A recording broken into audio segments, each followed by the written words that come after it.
unfortunately, the media is incorrect in that them claiming that inflation or high gas prices is because of Ukraine. The Ukraine crisis started, maybe in the last 60 days. So the 2 years before that obviously did have an impact. But I do think that it would be fair to say, hey, moving forward, a material increase in gasoline could be attributed to this situation in combination with kind of Russia and Saudi Arabia not increasing production. Is that kind of your read on this? Yeah, for start, absolutely. So there's a lot to unpack financial markets wise. So I'll start with gas.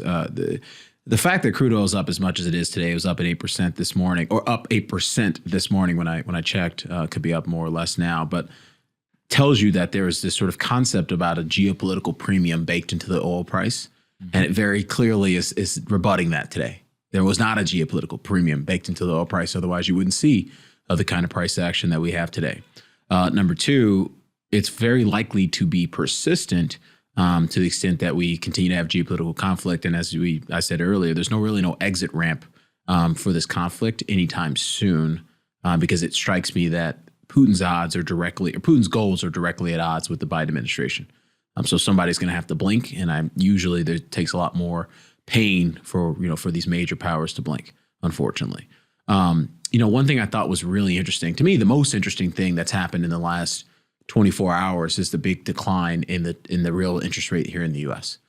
This morning is probably the biggest one-day decline ever, if I have to go back and look. But the 10-year TIPS yield, which is inflation-adjusted Treasury bond yield, declined 25 basis points day over day. It was like a 40% move in terms of the percentage change of the move.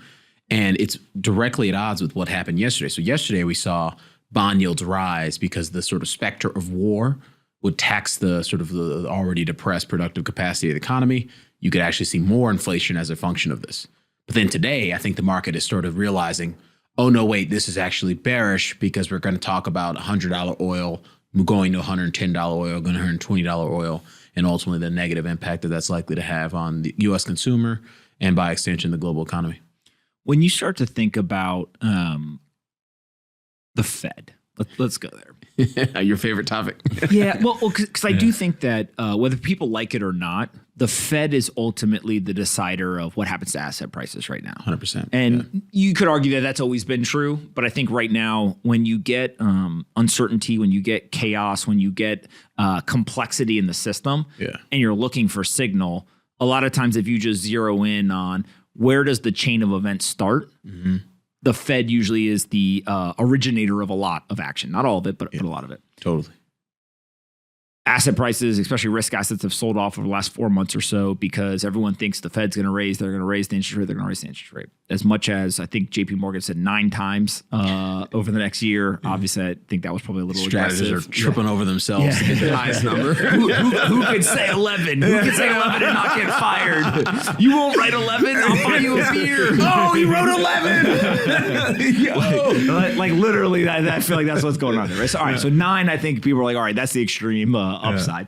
But I do think that if you went and talked to most people, no raise to 50 basis points in March was kind of the aperture of like reality. And I do think that most people would say 25 basis points to 50 basis points as a raise in March.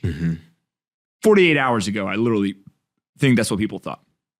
I don't know if a lot of people think that now in 48 hours with, literally the move, kind of the chess move of Russia saying, hey, we're going to go invade Ukraine.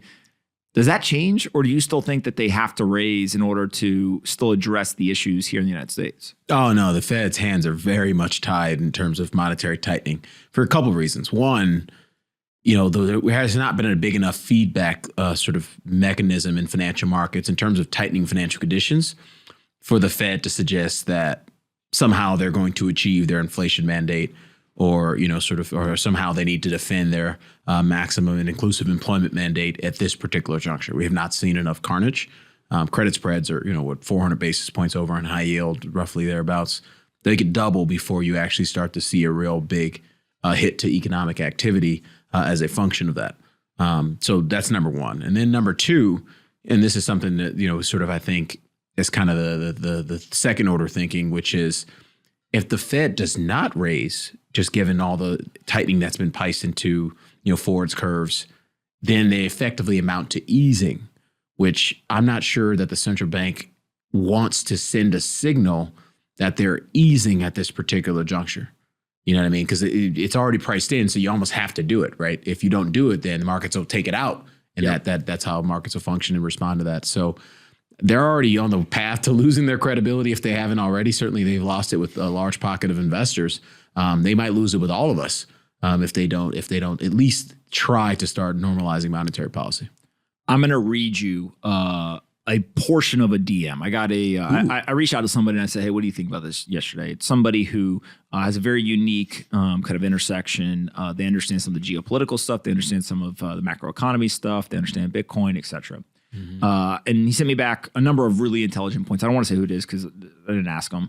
But one of them says Putin's making a play on collapsing the dollars because he can see the massive spread between CPI and fixed income yields. And driving energy prices higher will put the ineptitude of the Fed and ECB on full display right to the moment they were going to pretend to raise rates. And I actually think that like it's a pretty astute, identification of there's other things going on. But one of the impacts or one of the reasons to take these actions is to basically just say like, no, you're not. You're not going to raise rates. Like everything you just said is not going to happen. Yeah. Is that kind of like what you're anticipating now? Like, do we get a interest rate raise in 2022 now? Like, did we go from 9 as the extreme to 0? Some poor analyst is going to get fired for publishing 11 today. But no, I know what you mean. So let me start by saying whoever wrote that is an extremely astute investor. That's been my take on this the whole time, which is Putin being the sort of thug that he is, but a very educated, smart thug, understands the pain points, right, across the global economy, pain points in the global financial system. And why would you not wait until inflation's at a 40-year high to invade Ukraine and cause trouble in financial markets? Because at the bare minimum, you're going to put the Fed in a conundrum. At the bare maximum, you're going to expose them and cause them to lose their credibility. And so, this is it's sort of like, I can't even think of a good analogy, but it's the former KGB operative in him that chose to wait until now, just on the eve of the Fed's normalization agenda, because again, their credibility is at stake here. Bullard said as much a couple weeks ago. Obviously, the data would suggest that the credibility is at stake as well. So I think Putin is really enjoying himself right now because, quite frankly, he's got the upper hand.